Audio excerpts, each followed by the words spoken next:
teens. And so I think that's an important thing just to note, is that when we're talking about this, we're talking about all of those people and people who are interacting with teenagers. Did I miss anything, John? No, that's good enough. I think, times when we presented this, oftentimes people start with the idea that we're going to be talking about a difficult teen or talking about how to talk to parents about it.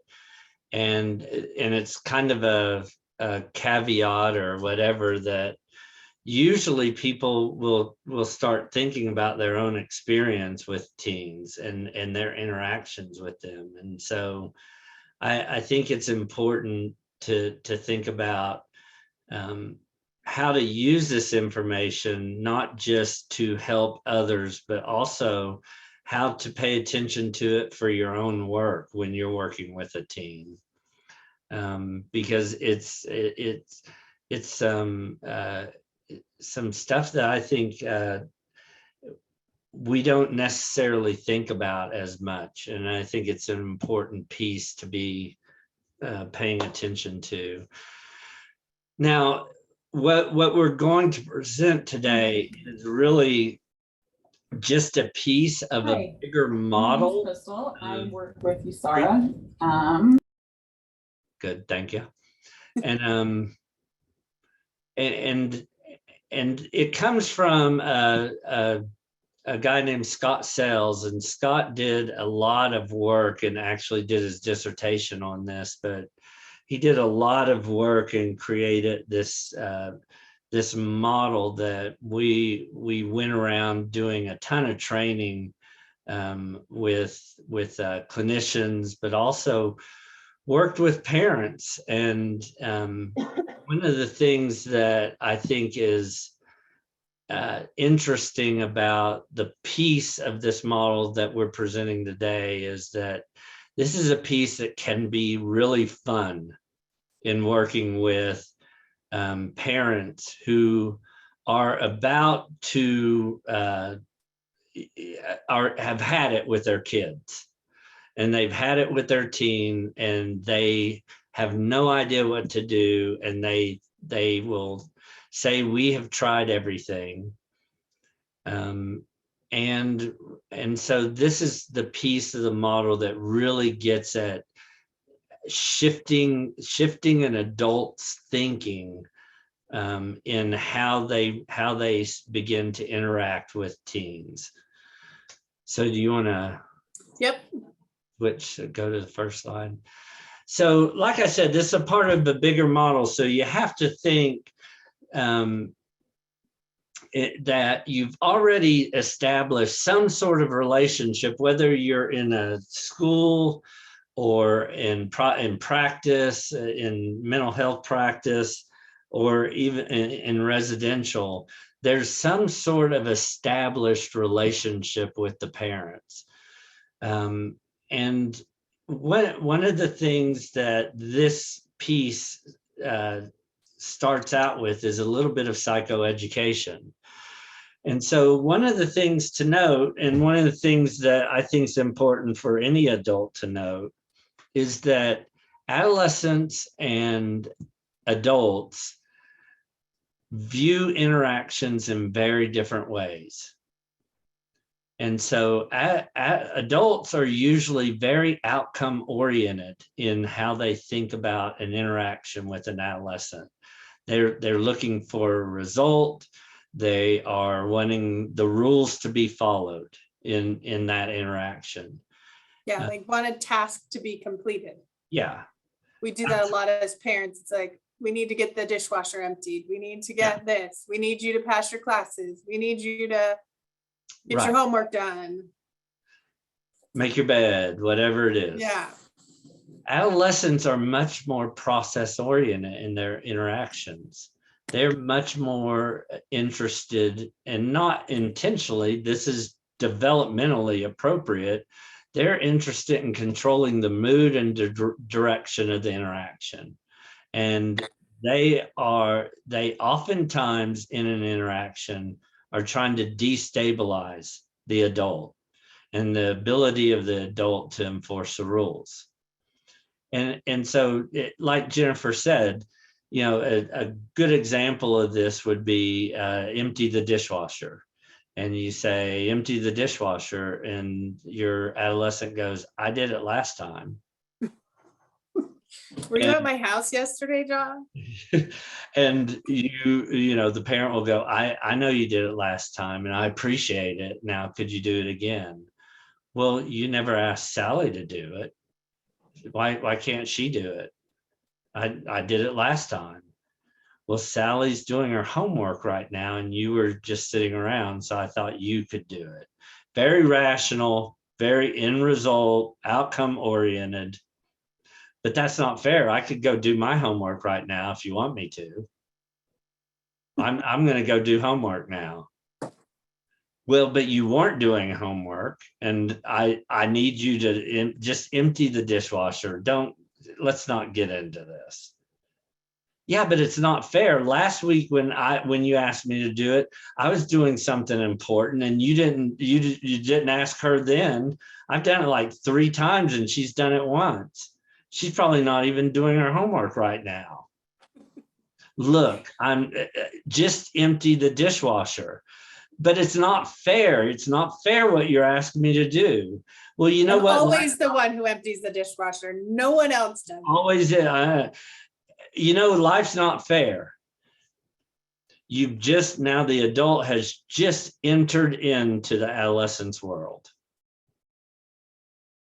And that's the invitation and that whole idea of controlling the mood of the interaction.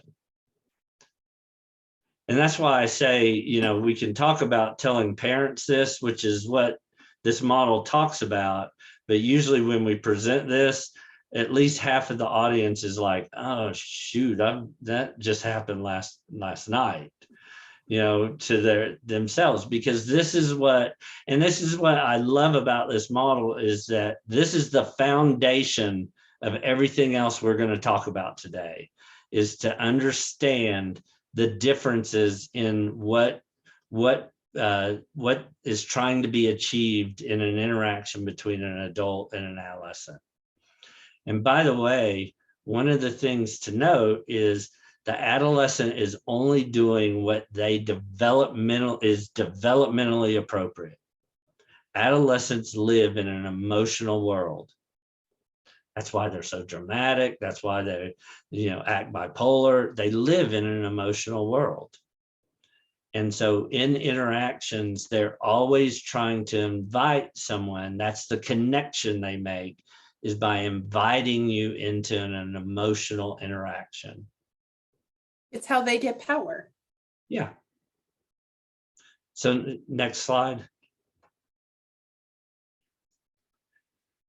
So understand that adolescents are more skillful at being in an emotional interaction than adults are. I've had parents, when I give that example of take out the garbage or empty the dishwasher, they'll tell me about a process that they see themselves going through, thinking back a week ago, where they went from 38 years old to 5 years old in about a minute, to the point where they were stomping their feet and cussing the kid out or calling the kid names or, pouting, whatever. They emotionally just dropped out of sight. And they were like, oh my God. And Jennifer, it's funny you giggle, because that's part of my experience when we would start presenting this to parents. We would do parent groups, and they would first identify it, and then it was almost because it was so outrageous, it was funny, because it becomes sort of this ridiculous thing once you start noticing that idea of, oh my gosh, I want it to have an outcome and I ended up being a 5-year-old pouting, and just how ludicrous it is. But how many people have really fallen prey to this? Like, it's, how many have had their buttons pushed? You can comment in the chat box or put your little big hand up or thumbs up. Debbie's got her thumbs up, so thank you. Like, it's easy to get caught up in that interaction, even as a therapist. You know, it's easy. Somebody just said they just happened an hour ago in session. Yeah. And absolutely, I work with teens. That's what I work with. And I have done these trainings for years and years, and I've worked with teens for years and years. And it's amazing how quickly I can get caught up if I'm not paying attention. Yeah, it's really easy because we get into the place of like, we're just asking you a simple thing to get done.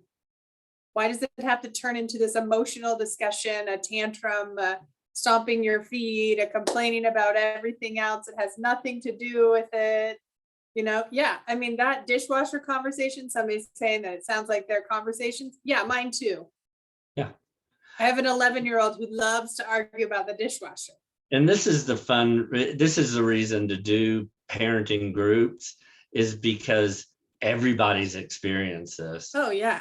You're not alone. I'm not, you know, if it's hitting home for you, trust me, you're not sitting there alone. And that's the thing, is that everyone, and so it's nice to have, you know, parents with other parents and just like, oh God, that happens to me. One of the things that we found was really important to stress, though, because we were working with teenagers that were out of control or seen as out of control, and their parents really didn't like them. By the time they get to therapy, or by the time, you know, even with mental health counselors, school counselors, by the time, you know, it gets so bad that parents just don't like their kids. And one of the things we really thought was important to say was that teenagers aren't inherently mean or bad or chemically imbalanced. This is in many ways developmentally appropriate, and that does not make it easy. And you don't have to say, oh, well, then it's okay, because there's still pains in the ass. Quite honestly. But I think we can start to recognize that we don't have to take it personally. Right. That this is their means of communicating and interacting. It's where they come from every day. So they probably look at us like, why are you always so focused on the stupid dishwasher or the trash or making my bed or getting my homework done? Like, that's all you ever talk to me about. I want you to talk to me about emotions. Right. Let me tell you about, oh my God, let me tell you what so-and-so said about this and that, because that's how they live. Yeah. Where their world is. So they probably think of us equally as like not gaining a connection with them in that way. Like, we're so business focused. I was watching a movie last night and thinking about this presentation. And one of the kids in the movie, a teenager, said, my parents are robots. And I started thinking, that's said several times in other movies. And I was like, that's just, it's perfect, because a kid that lives in emotion and a parent that lives in outcome based, kids will see you as a robot. Like, you don't care. And you don't know how to have fun, and you don't know, like, and really it makes adulthood look really, really, really terrible. It does. I'm talking about it. I know. I'm like, oh, so adulthood sucks. Got it.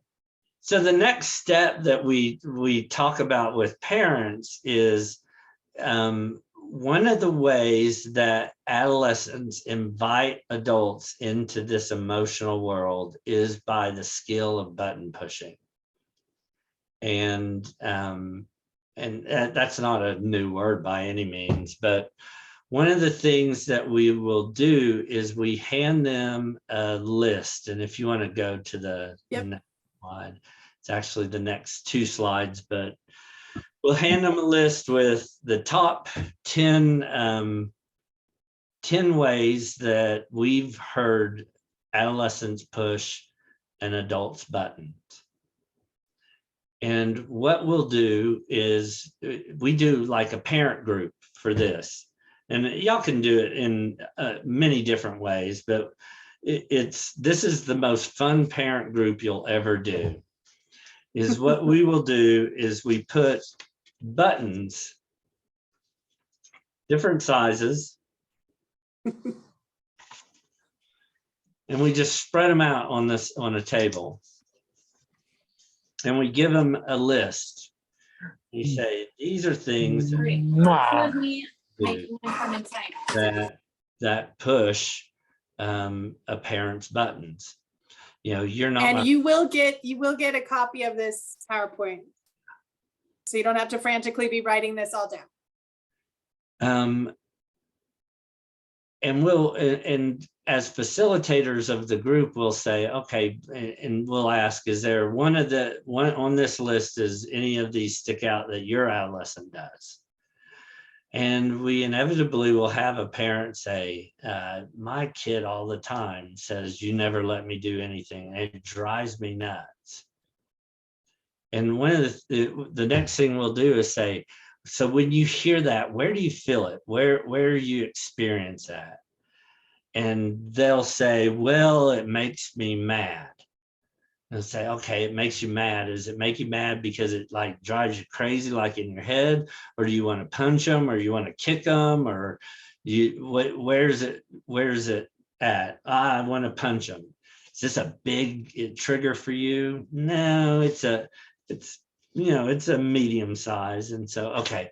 And we'll give them one of these buttons, and we have tape, and we'll have them tape it to their hand. We'll have them tape it right there to their hand. So it's like, you're not my real father. Where's that? Well, that hurts my heart when they say that. Big button, little, big button. All right, have them tape it to their heart. So they tape it to their heart. And we do that a couple of times, and then we put them in smaller groups, and we have them talk about whether it's these, or we also say, what are some of the things your kid says that just knocks you out, and it's like, oh, when they go, whatever, or when they just make a noise, and you get a lot of, and so they start recognizing them, and you put them in small groups and say, and when you come up with one, think about where it hits you, think about how big the button is, and tape it to you. And we do that for about 10 minutes, and then we have them stop. And we have them look around. And you have all of these adults with buttons all over them, taped everywhere. All as many, it looks like a suit of armor of buttons. And we say, now look how vulnerable you are. And it's an experiential way of getting an idea of, I am vulnerable to being invited into these emotional interactions. So you want to just, I was going to say, I want to show the next. Yeah, I want people to just list the number that pushes their button. Or if there's something that you have, or something new, yeah. An adolescent say in session, or if you have your own kid and something that you think of that you go, oh, that's their go-to, that really gets me into an emotional exchange with them. Well, and I think the other thing to note is when you have kids of varying ages, the younger one always learns from the olders, and so they get that even earlier. So now you have a 5-year-old who's like, you never ask anybody else to do it. You always are asking me to do it. And you're like, you're 5, like, stop. But they're seeing how their older siblings get that button pushed for you as well. And so they've watched it. And so now you suddenly have this whole range of kids that are doing this to you. Yeah. And by the And way, remember, button pushing is designed to get the adult off of the topic, yeah. to move them away from what is being asked. Because remember, adults typically are starting an interaction with a result or an outcome oriented task. Yeah. Benson, I can pick on him because I know Benson well. He wrote in the chat, why did you allow blank to do that then? Like, why did you allow so-and-so to do that if I can't do that? Yes. That's a really good one.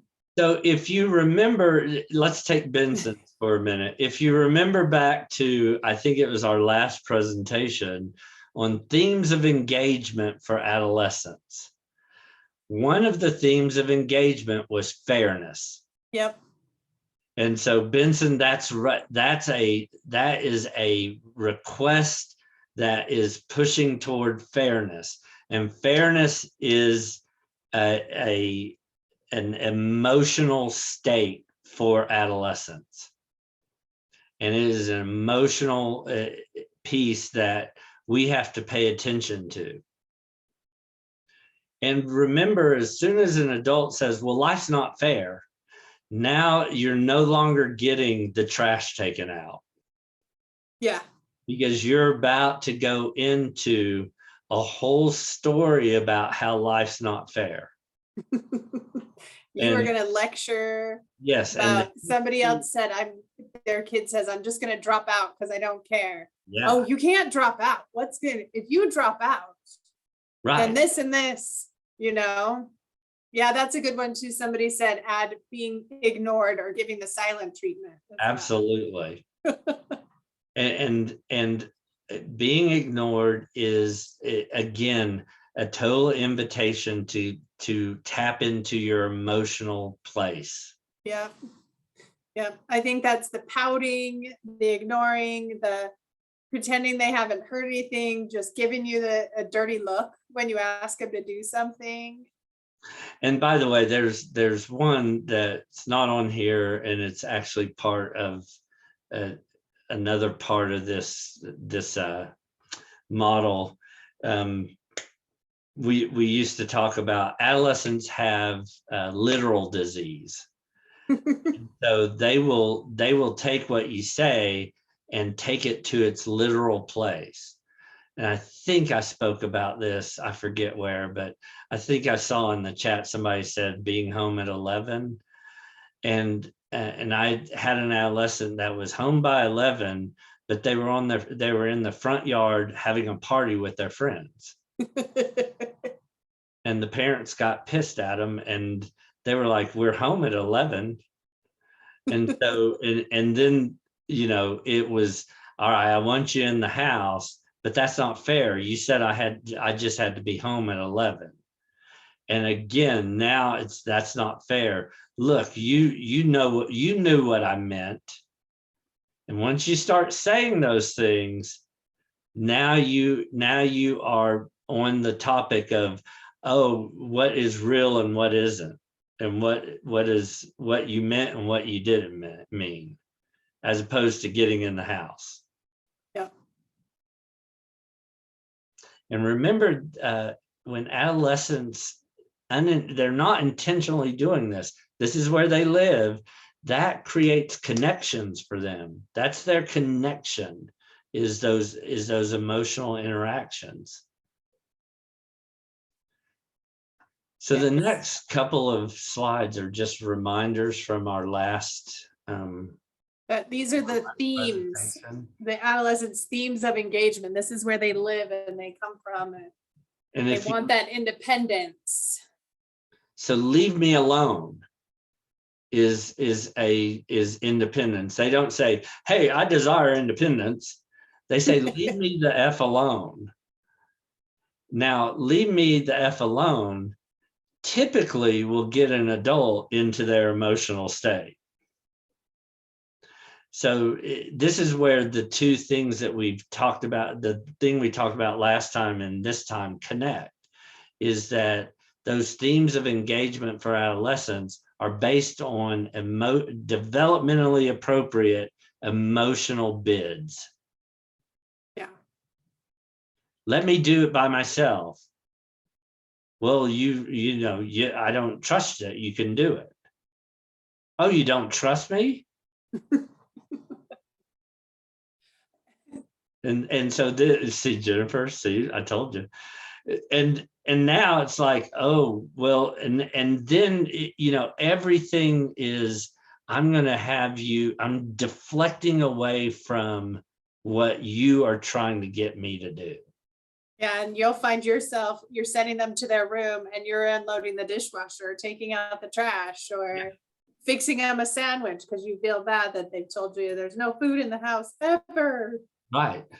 Let me show you. Look at all the food that's in the house. Here, let's make you a sandwich. Let's do this. It's how they invite you into those interactions. And really, if we can see it as that's their bid for the connection, that's really how they're wanting you to show them that they care, that you care about them.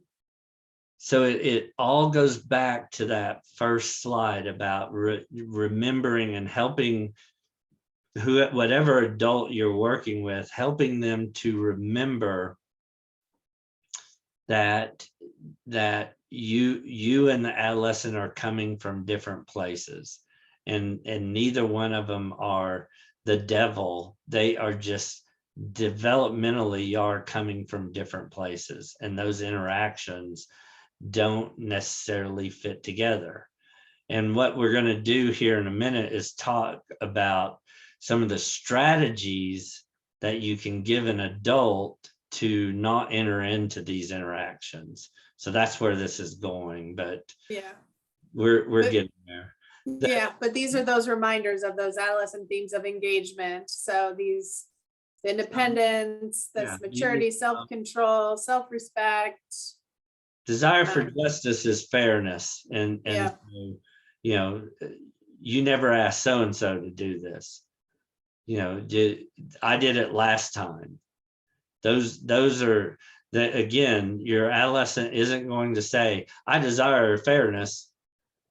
They're going to say it in ways that it will typically push an adult's buttons, or typically get an adult into a place where they begin to push the adolescent's buttons. And that's the next step here. Is we've talked about how the adolescents push adults' buttons, but now we talk to parents about, and by the way, you push your kids' buttons too, because we want to put this on a bit of an even playing field. And so, Jennifer, you did the perfect example of, now you're going into a lecture. Yeah. Well, it is. I mean, they say, I'm going to run away. I'm just going to drop out of school. And they come up with these things that it's like, it's a bid. It really is. It's like this invitation to be like, oh, okay. Well, then I'm thinking I have to start rationally dealing with you on this level when they're in this emotional place. Right. So then you have to explain, well, if you don't graduate from high school, then do you know what's going to happen next? What's going to happen is that you're never going to get a job. They don't even hire you at McDonald's without your high school diploma. Like, they require, you have to get it. It's going to be really, and all of that is true and valid.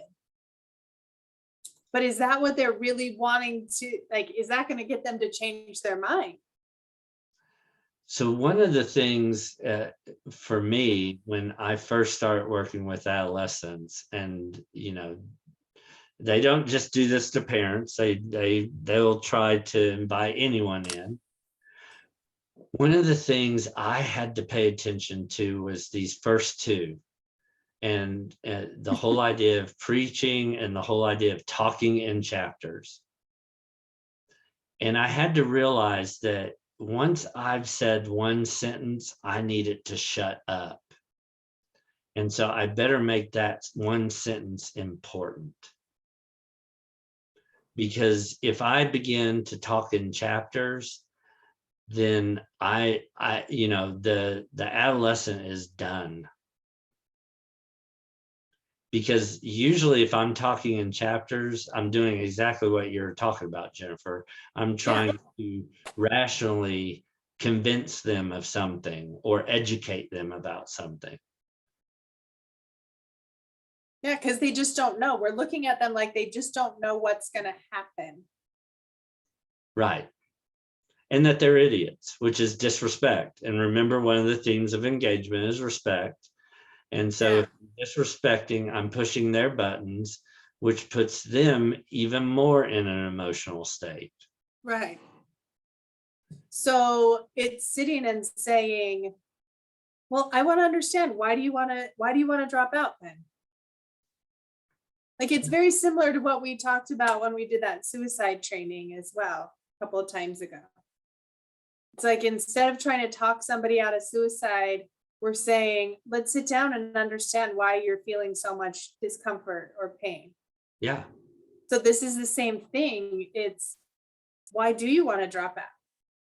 Yeah. Like, how do you feel being the kid that, is home the most, and so you get asked to take out the trash the most? What is this? What's really happening here? And one thing way down the road in this model is the idea of love and limits. And even once you have the adult understanding that they're getting pulled into emotional interactions and how to stay out of those, down the road we talk about how do you intentionally enter into a connected emotional exchange. And so when your kid says, I'm dropping out, can you say, and for counselors, this may be a little bit more of a natural thing, but can you say, it sounds like you're really struggling right now?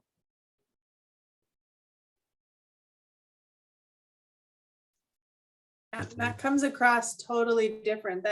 That allows them to share that emotional place where they're at. Right. And invites them to do that at a more mature level than becoming a 5-year-old with them. Instead of saying, no, you're not dropping out, or saying, if you drop out, you're never going to be able to have a good job, and you're not going to be able to live in a house like this. And just think, if somebody did that to you, it would feel invalidating and it would push your buttons. And so then we ask the parents, which ones are you good at? Which ones you do?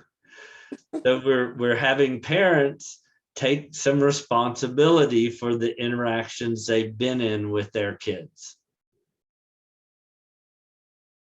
And we even will ask them, are there others that you think that you may have noticed your kid just reacts to?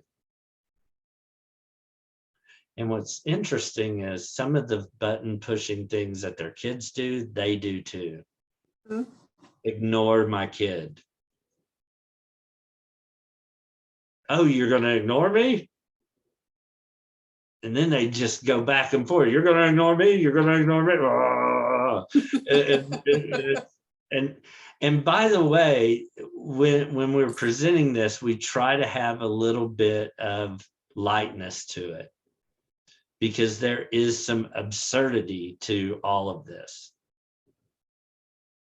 Well, I mean, because really, when we look at it as parents, as therapists, as guidance counselors, as teachers, in all of these different roles, when we're working with adolescents, we're trying to help. We're trying to get them to become successful adults. And so our motivation, behind that is, I really want them to be successful. I want them to not have to struggle through the difficulties that maybe I had to struggle with. I want their lives to be a little bit easier. I want all of those things. And so it increases our anxiety to the level of, we feel like we have to do something. And so then we go into this place and not even realizing it. And so, yeah, we get into absurd places. And we can even watch ourselves do it. Like I've watched myself interact, and going, stop, don't do that anymore. No, don't do that. And then it still comes out. It's like watching yourself just be absurd.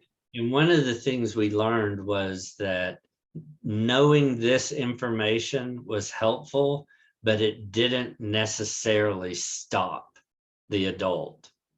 It didn't necessarily create all of the change that needed to happen. And so one of the things we would do is we practice with adults, and we knew their adolescents also.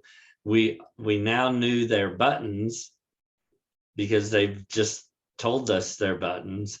And so we would role play their adolescent and have them do interactions, and we'd try to push their buttons. And we would try to keep them to a script of what we're going to be talking about here in a minute. And it was hilarious how easily we could push the buttons of these folks that now knew all this information, knew that we were going to push their buttons, and we still could do it. And so we did a number of role plays just to try to keep them in that space where we were trying to move them toward. So you want to go to the next. So here's some strategies that we then would provide, and there was, some of these are basic conflict, avoiding conflict kind of stuff. One of the ones, if I can find it, yeah, one of my favorite ones that we were in a discussion,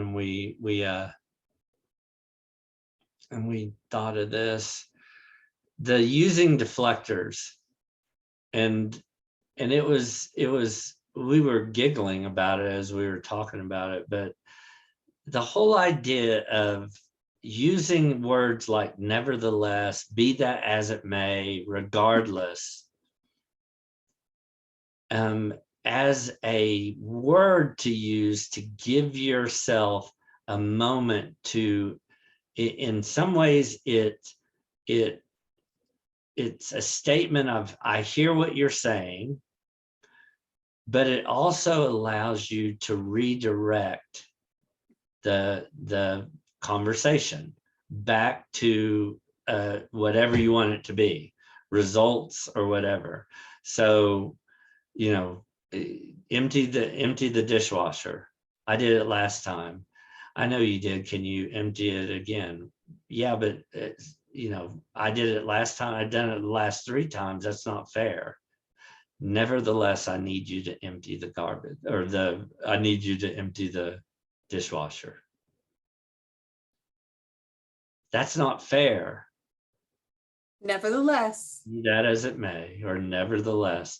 And we have parents that would come back, or adolescents that will come back and say, I hate the word nevertheless. I hate that word. But it's a great strategy. I've had a ton of parents that use this, and they're like, it is amazing how well it works. It doesn't work every time, but what it does is it doesn't just change the adolescent, it changes the entire interaction. And it gives the adult a chance to remind themselves, don't enter into this emotional exchange. Just gives them a word.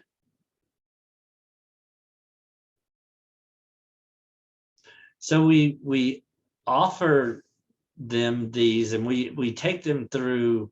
This is a kind of a long-term, well, not long-term model, but I mean, this takes a little bit to get this information to parents.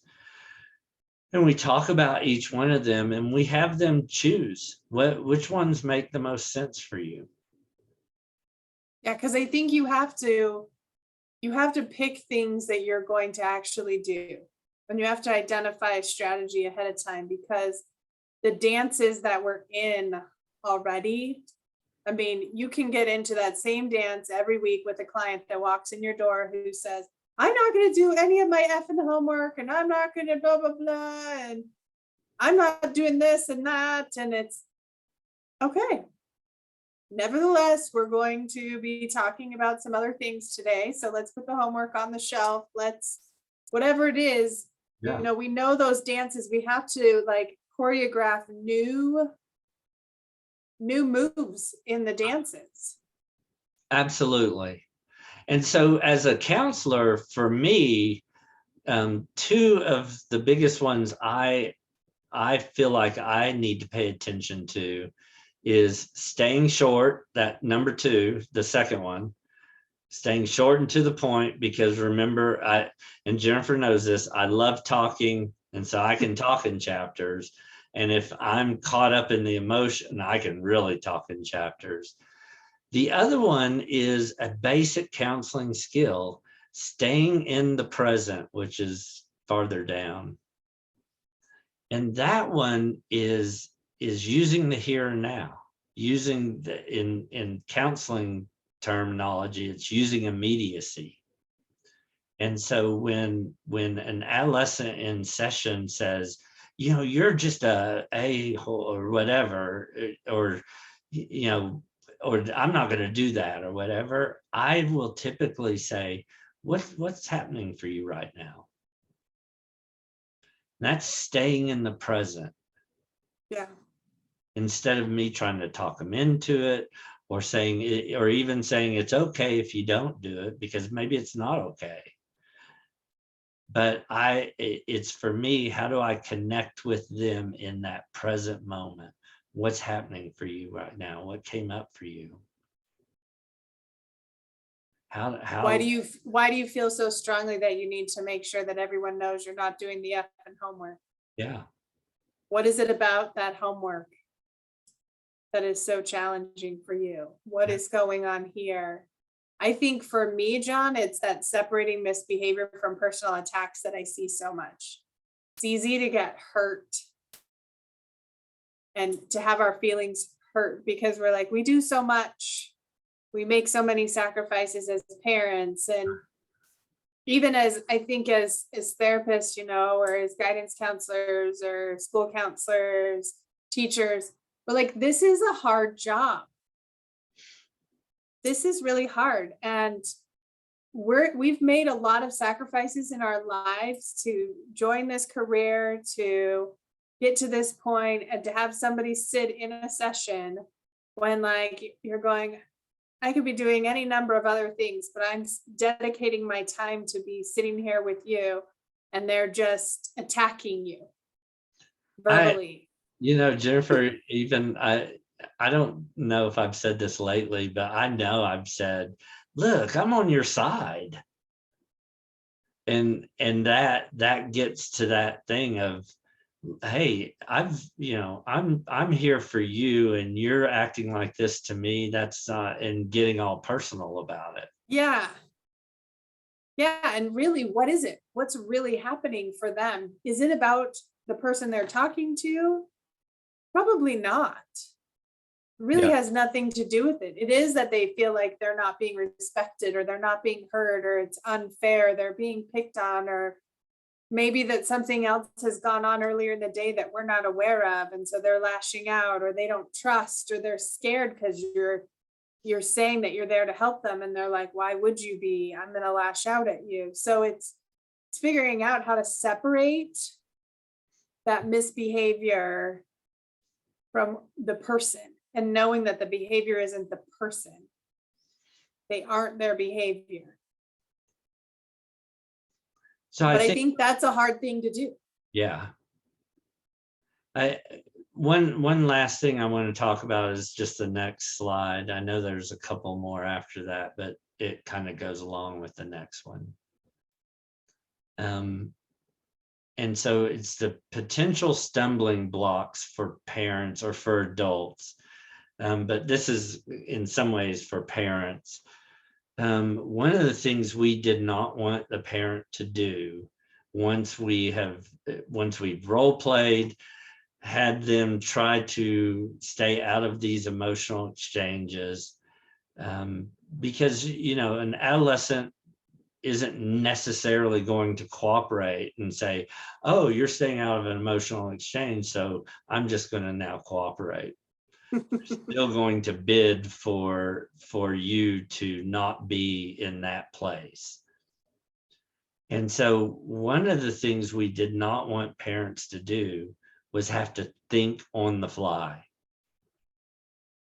We wanted everything to be in place, because if things aren't in place to where you couldn't almost robotically do it, like a consequence, and you had to come up with a consequence, you're coming up with a consequence in an emotional state. And you're having to think it up. And so we would, one of the next steps is to have parents agree, if there's two parents, have them agree to the top 3 rules they want it to enforce. Not all the rules, just the top 3. So making it manageable. And by the way, we talked about this before, but there were times where when you ask parents to come up with the top 3 rules, that's when marital counseling begins. Because they don't agree. And when they don't agree on what they're going to enforce and what the consequence will be, that becomes confusing to the adolescent, and that potentially is part of the problem. So as a counselor, I've been at that point where I've said, come up with the top 3, and watched this couple fight about things and not come up with it, and not be able to talk about not coming up with it. And that's when I say, it looks like we have some work to do. Well, and I've seen a lot of parents who come up with so many detailed rules. Mm-hmm. So, you know, one of those things is not too many rules, because it's so easy to say, okay, you will be home at this time and this, and if you don't, then this will happen and this will happen. And then it's really like the whole justice system, you know, all the rules and sentencing guidelines for judges, it's all in this whole document, and the kid's like, so I can't do anything. Right. So I'm not listening to any of this. Yeah, and that's what usually happens when you have 1,000,000 rules, then you have 0 rules. Yeah. And so that's why we say the top 3, and they say, well, but we want them to behave in so many ways. And it's like, let's try to get them to behave in one way first. Yeah. You know, and Well, that's yeah. really the bit is, you know, let's practice with 1 or 2 before trying to enforce 70. Well, and you can look at things like, the goal is that we're going to be safe. So we're going to make safe decisions. Yeah.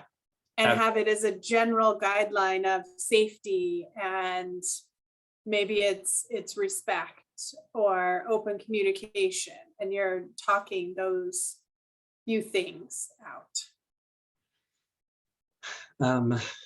You know, and I know that we're getting closer to time, and I know I would love to hear from people, Jennifer, instead of Yep, just same. yammering on, but wanted to kind of barrel through this is a bunch of stuff, y'all. And by the way, this is just a little bit of, but the rest of the PowerPoint is some guidelines on having a parent adolescent contract. And then some of the points of entry, why teenagers are having problems, and how to enter in with teenagers in talking with them about the problems that they're having. But And then there's a reference at the very end as well for this book, for Scott Sell's book. it's like that.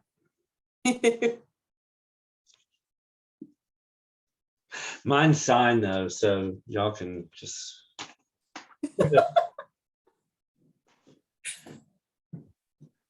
I said, Scott, sign it. You wrote half this book. It's like, no, you didn't. Any thoughts, any reactions that anybody wants to share?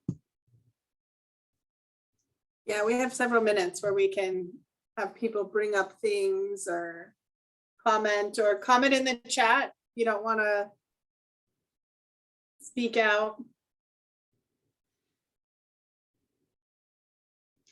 I think it's important that the entire foundation, once you start thinking about this, that entire foundation of understanding that adolescents are living in an emotionally driven world, and that they engage in interactions and connections from an emotional state. Look at their best friends and look at how they interact with them. And so they connect with adults in the very same way. And when adults are not paying attention to that and just trying to get results, they're one, at risk of unintentionally being pulled into an emotional interaction where there's conflict. But the other is they may be missing opportunities to connect. Yeah, I think that's the big thing, is it's those missed opportunities that happen.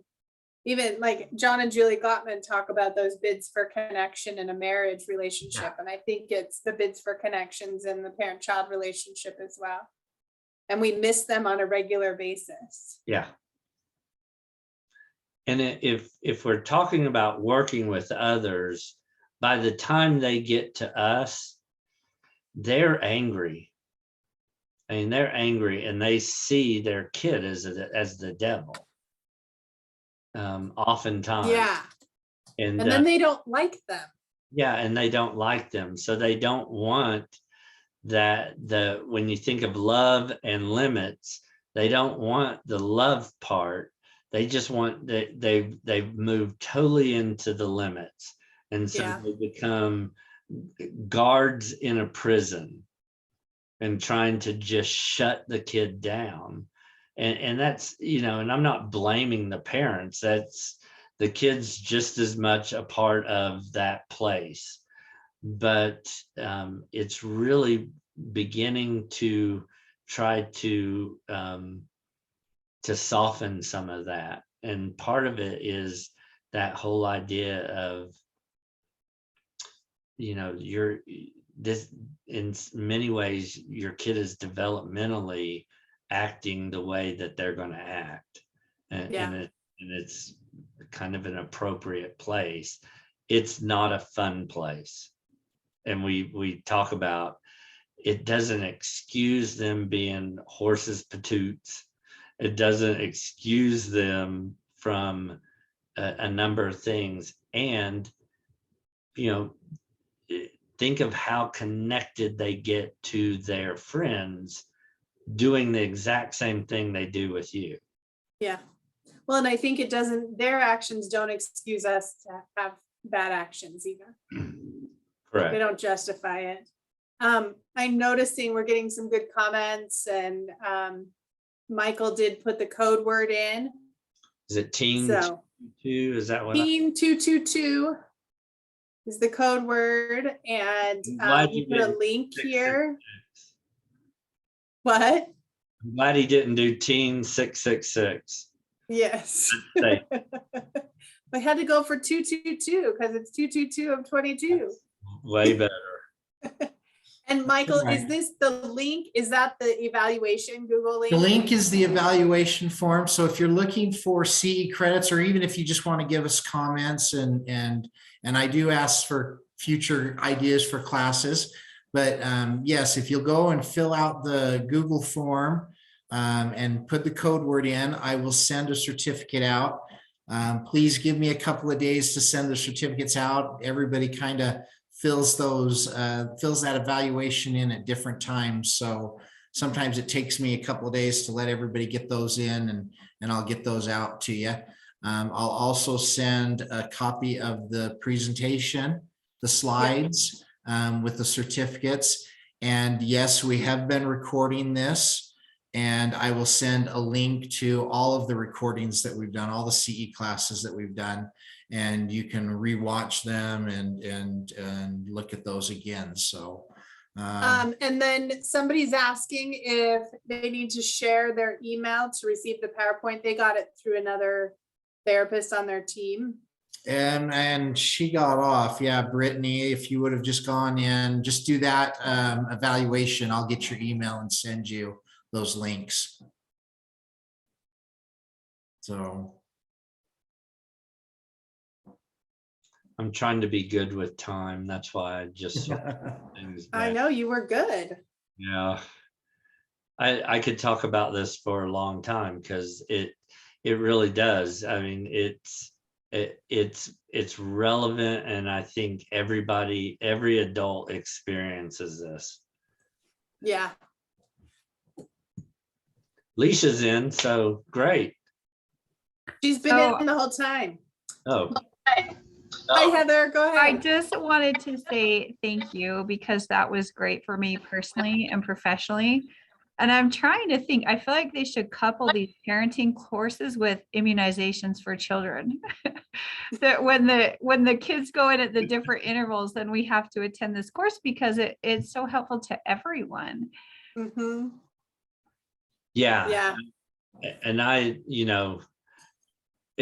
think the best trainings are ones that the trainers have lived through it and experienced it, because and I think there's just something to be said for it, because we're all in that boat. And it makes me feel old when I talk about that. It's like, I want to be in an emotional state.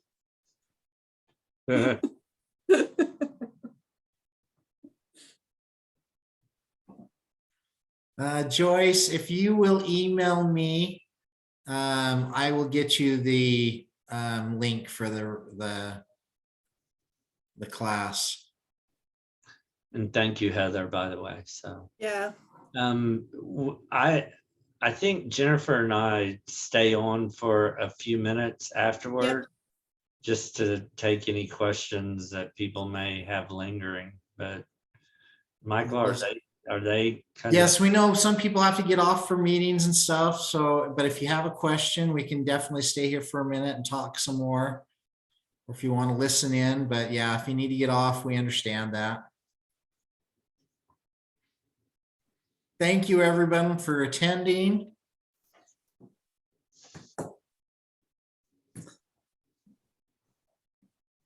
There's nothing like, after doing the parenting group with the button pushing, there's nothing like seeing all these adults with this paper just all over them. And it's such an experiential place to be, to just Right. look, and it's a supportive thing too, because everybody has a ton of buttons. Nobody doesn't. I know. Well, Yeah. I mean, and you can do that in so many different relationships as well. Oh yeah.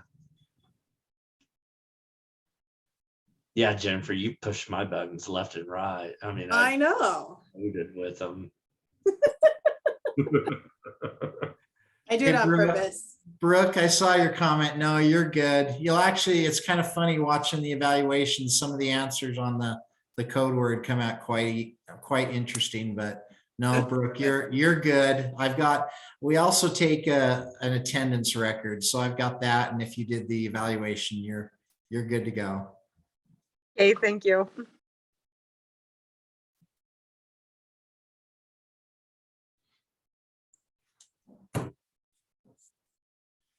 No questions, comments? concerns? Seems like everybody's good. Interesting stories to entertain the remainder of us on here? Yeah, absolutely. That's the best part. Well, that's what's funny is the comments were like, hey, that happened at my house last week. Hey, that was last night. Hey, You're that was talking about- yesterday. You're talking about every daily conversation at my house. Uh-huh. Well, it's like my 11-year-old has watched her sisters do this. Yes. So she's been doing it since she was like 6. Yeah, she's been trained well. Oh, So I have a question. yeah. I'm Sure. trying to click on the link and it's telling me to update my browser. Your firewall may be blocking you. If you copy it, a lot of times for me, because my company tries to make it open in Explorer, if I just copy that link and then open it in Mozilla or what's the whatever it is. Firefox, yeah. Then it will work. But a lot of times it may be, or if you're on a laptop or if you're on a phone, you may need to do it on the other to make it work. But if it doesn't work, just email me and I can send it to you again. And you can try on a different computer. Will that work? Yeah, I'll try to copy it and use a different browser. Is there a password also that we need? No, that's just a Google form. So Okay, perfect. yeah, that's where, like you said, a lot of companies, their firewall blocks that those Google pages. So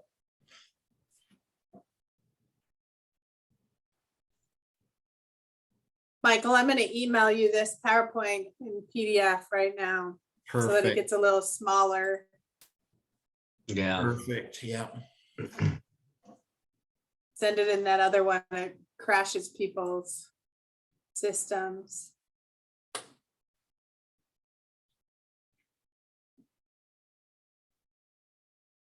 By the way, at this point, Scott's doing